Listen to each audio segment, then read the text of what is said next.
Joo, tässä taas. Afganistanin tilanne on saanut Suomessakin aikaa hieman tapahtumia. Tässä oli sinänsä vähän mielenkiintoisempi tapaus, josta mulle tuli pieni huomio joistain ihmisistä, joita mä seuraan.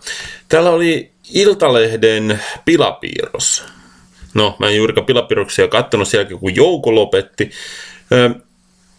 Täällä oli Afganistanista liittyvä piirros, jossa afganistanilainen Taliban kai huitoo sapelilla ja yrittää jahdata ihmistä, naista ja miestä, ja on tässä muitakin miehiä jaloissa savuavaa taustaa, ja perussuomalaisten uusi puheenjohtaja estää näitä naista ja miestä karkuun pääsemästä, siis seisoo edessä. Ehkä tämä on vain henkilökohtainen näkemys, mutta yleensä tämän pilapiirtäjä Ville Rannan teokset tuottaa mulle mieleen etupäässä Neuvostoliiton talvisodan aikaisen propaganda. Mä oon katsonut joitain, aikoja sitten katoin niitä kuvia, joita Neuvostoliitto yritti vaikuttaa Suomen taistelutahtoon. Ehkä sillä oli jotain vaikutusta jossain määrin, ehkä ei. Jotkut väitteet, että propaganda neuvostoliittolainen toimi suomalaisiin. No, tiedä häntä. Mutta kumminkin tämä on vähän aika mielenkiintoinen näkemys sinänsä. Eli Purra olisi tässä tapauksessa auttamassa Talibania hallitsemaan tätä. Tai estää vaan ihmisiä pakenemasta. Tuskinpa tämä nyt tällainen tilanne on.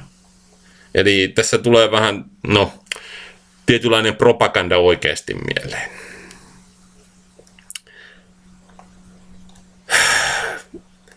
Ehkä tämä on jotkut puhuu jotain ymmärtämättömyydestä tai tahallista harhaanjohtamista. Ei ikinä pitäisi selittää mitään pahantahtoisuudella, mitä voidaan selittää typeryydellä. Että tämä olisi muka,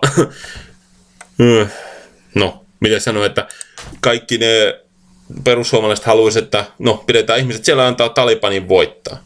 Tuskinpa kukaan oikein innostaa sitä, että Taliban tuli voittaneeksi asiasta, paitsi ehkä Talibanin. Ja Afganistanissa 9% ihmisistä haluaa sarjalakia ja Taliban toisen.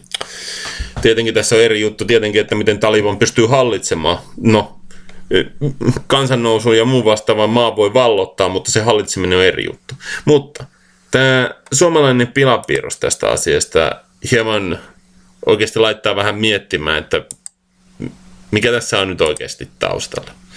Tässä on perussuomalaiset haluaa, että ihmisiä autettaisiin lähiseuduilla, josta ne on painut tässä tapauksessa Afganistanin naapurimaissa sinänsä. Ettei ne yrittäisi tuhansia tai jossain tapauksessa 10 000 kilometrejä tulla tänne muihin maihin sinänsä. Sitähän kysyttiin muistaakseni jotain pakolaisilta, miksi ne mene Saudi-Arabiaan. Ei, ne halua mennä Saksaan tai Eurooppaan sinänsä. Ja mitä on havaittu. Ei ne nyt ihan helpolla tunnu sopeutuvan sinänsä. Ihminen ei voi paeta sitä, mitä se tuo mukana. Ja valitettavasti ollaan nähty, Lähi-idästä tulevat ihmiset, ne pakenee sotaa, kauhuja ja muita vastaavaa. Mutta valitettavasti ne myös tuo tiettyjä asioita mukanaan. Ja se sitten tuo muihin maihin ongelmia sinänsä. Eikä sen takia esimerkiksi Turkki ja muut vastaavat pistää jo rajamuria tai aitaa pystyy. Ne tietää, mitä on tulossa kai. Katsotaan, miten tässä oikeasti käy. Mutta tämä pilapiirros silti oli musta vähän kummallinen.